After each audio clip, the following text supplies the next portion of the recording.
नमस्कार दोस्तों, आज की कहानी है जनता की अदालत। आप मेरे चैनल को सब्सक्राइब जरूर कर लें। ये कहानी राजा कृष्णदेव राय और तेनालीराम की कहानी है। दोस्तों, राजा कृष्णदेव राय शिकार के लिए जंगल में गए थे कुछ दरबारियों के साथ, लेकिन वह रास्ता भटक गए और उस समय अंधेरा होने वाला था और राजा साहब ने अपना घोड़ा एक पेड़ के बांध दिया और पास में एक गांव था और वो वहां चले गए। जब वो वहां गए तो एक घर पे गए और वह घर वाला किसान था। राजा साहब ने उनसे पूछा कि मुझे आपके यहाँ रात बितानी है और सर्दी के दिन है। तब उस व्यक्ति ने कहा, आप आइए और आप रात यहाँ बिता सकते हो, मेरे पास जो भी व्यवस्था होगी वो मैं कर दूंगा। इतना वह व्यक्ति दयालु था और राजा साहब जो है उसकी बात को स्वीकार किया और मान लिया। राजा साहब ने रात भर उसके यहाँ जो रात बिताई थी तो उन्होंने क्या बातें की थी रात को, और वह जो व्यक्ति था बहुत गरीब था। तब राजा साहब ने उस व्यक्ति से कहा कि आप दरबार में जाकर राजा से मिलके आप उनसे कहो कि हमें सुख सुविधाओं का लाभ नहीं मिल रहा है, आपके राज्य की जो योजना है उसका हमें लाभ नहीं मिल रहा है और हम गरीब हैं, परेशान हैं। तब उस व्यक्ति ने कहा कि हम छोटे लोग हैं, हमारी कोई सुनता नहीं है और वहां जो दरबार के जो मंत्री और कर्मचारी लोग हैं वह बहुत भ्रष्ट हैं, वो हमारी बिल्कुल भी नहीं सुनते। राजा साहब गुस्सा हो गए और साथ ही वे भावुक भी हो गए। लेकिन वह जो व्यक्ति है उसको ये नहीं मालूम था कि यही राजा साहब है। राजा साहब ने कहा कि ऐसी बात है क्या? तब मेरे राज्य में जो इतना धन जन कल्याणकारी योजनाओं के लिए खर्च हुआ है, गया है, तो फिर वो कहां जा रहा है? तब उस व्यक्ति ने कहा कि हमारे को तो कोई सुविधा का लाभ मिल नहीं रहा है, हमारी स्थिति तो वो की वही है। ये गांव की सिचुएशन है, आप देख लीजिए, हालात बहुत बदतर हैं, अच्छे नहीं है और यही है मेरा कहना। तो अब आप ही देख लीजिए। तब राजा साहब जब रात बीतने के बाद दूसरे दिन दरबार में पहुंचे तो बहुत गुस्सा हो रहे थे। वो दरबार में गए, महल में गए और तेनालीराम से कहा कि तेनालीराम जी आइए मेरे साथ। और तेनालीराम और राजा साहब ने बैठ के बात की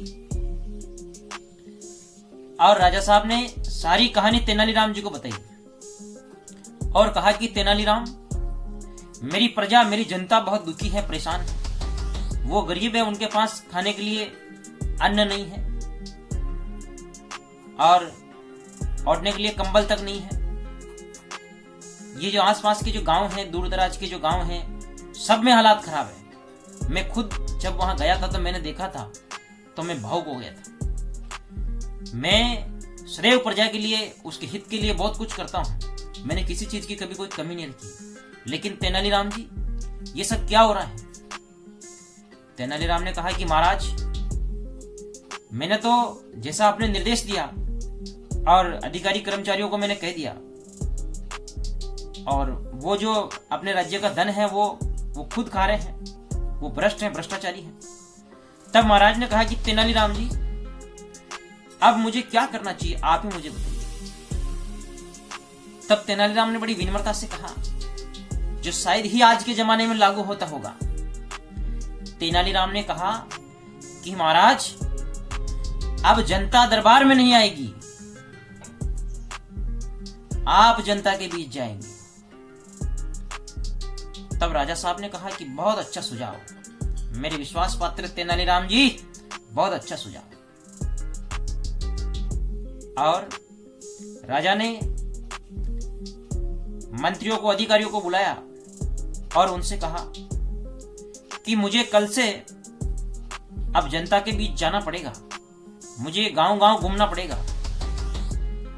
तब कुछ भ्रष्ट अधिकारी थे, कुछ भ्रष्ट कर्मचारी भी थे, कुछ भ्रष्ट मंत्री भी थे।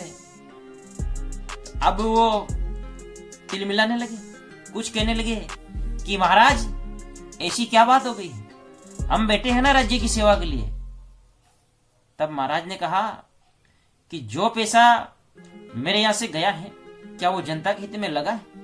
उसका कोई विकास के कार्य हुए हैं? वो पैसा कहां जा रहा है?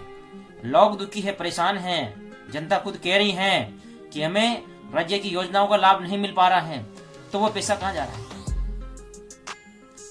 इसीलिए मुझे खुद को जनता के बीच जाना पड़ेगा, गांव-गांव में जाना पड़ेगा और विकास कार्य को खुद देखना पड़ेगा।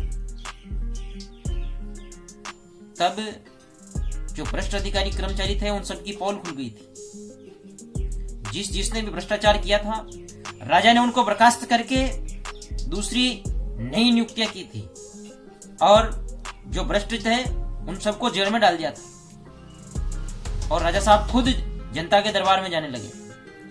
तो दोस्तों, कहने का तात्पर्य यह है कि तेनालीराम जी का जो सुझाव था वह बहुत अच्छा था। भ्रष्टाचार आज भी तेज है, ऐसा नहीं कि भ्रष्टाचार आज भी नहीं है, लेकिन शायद आज के हालात कुछ और हैं।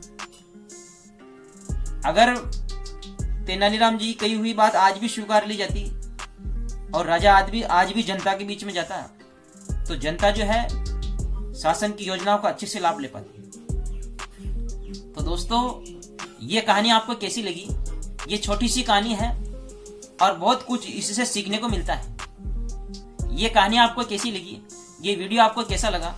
ये वीडियो आपको अच्छा लगा तो इस वीडियो को आप लाइक करें, शेयर करें, कमेंट्स करें और मेरे YouTube चैनल धनुज वसेटिया को सब्सक्राइब करें। धन्यवाद दोस्तों।